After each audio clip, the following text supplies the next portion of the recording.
Hello दोस्तों, आपका हमारे यूट्यूब चैनल पर बहुत बहुत स्वागत है। चलिए दोस्तों, आज हम आप लोगों को बताएंगे बाल अपराधी और वयस्क अपराधी में क्या अंतर होता है। दोस्तों, हम आपको बताएंगे अगर कोई 8 साल से लेकर 18-17 साल तक का बच्चा कोई संगीन गुनाह कर देता है, संगीन किसी की मृत्यु, हत्या, अपराध कर देता है और वह दुष्कर्म जैसी घटनाएं कर देता है, क्या उसे वही सज़ा मिलेगी जो एक वयस्क अपराधी को मिलती है, या उसे सज़ा में किसी भी प्रकार की रियायत मिलेगी। दोस्तों, हम आपको बताएंगे अगर कोई व्यक्ति किसी भी प्रकार का नाबालिग होने पर अपराध कर दिया जाता है तो क्या उसके अपराधों में छूट कर दी जाएगी या उसको भी वही सज़ा मिलेगी जो एक वयस्क का अपराधी को मिलेगी। जी हाँ दोस्तों, इससे पहले हम आपको अपने वीडियो की फुल जानकारी दें।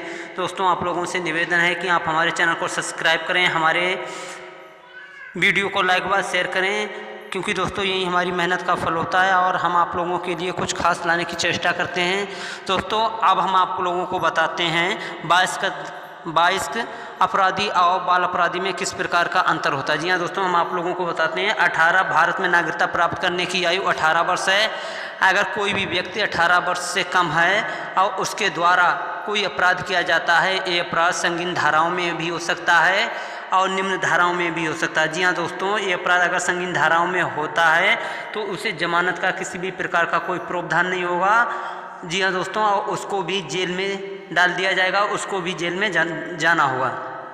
दोस्तों, आप लोगों को बताना चाहेंगे बाल अपराधी वह अपराध है यदि व्यक्ति नासमझ में या किसी के बहकावे में आकर किसी संगीन अपराध को कर लेता है।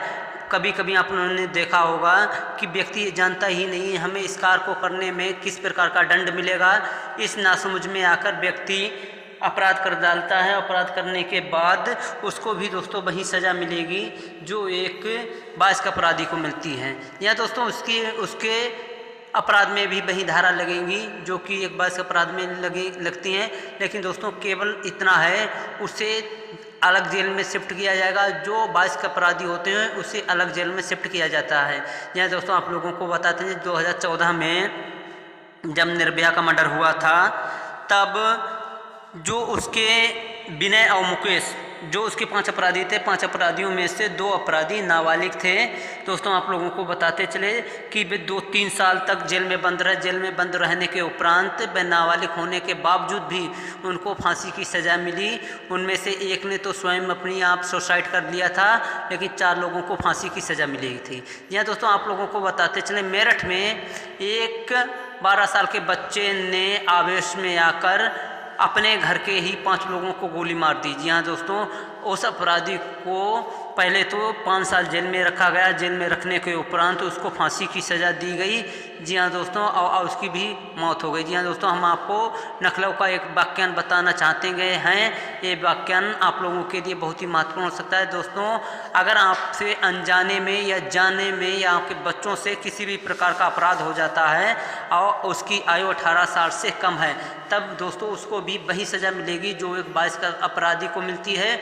उसके ऊपर किसी भी प्रकार की कोई रियायत नहीं की जाएगी। केवल दोस्तों यह रियायत की जाएगी कि उससे शारीरिक श्रम नहीं लिया जाएगा, उसे दूसरे जेल में, किशोर वाली जेलों में भर्ती किया जाएगा और वह किशोर न्यायालय में ही पेश किया जाएगा। उसे किशोरों की जेल में ही रखा जाएगा।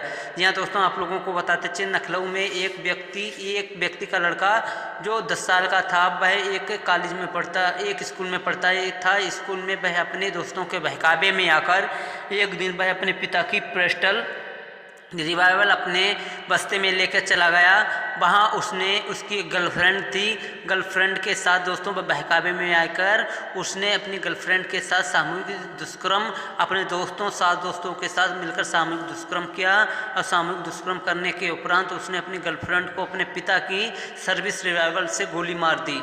दोस्तों, आप लोगों को बताना चाहेंगे सर्विस रिवाइवल से गोली मार दी तो उसे तुरंत ही स्कूल प्रशासन ने पुलिस के हवाले कर दिया।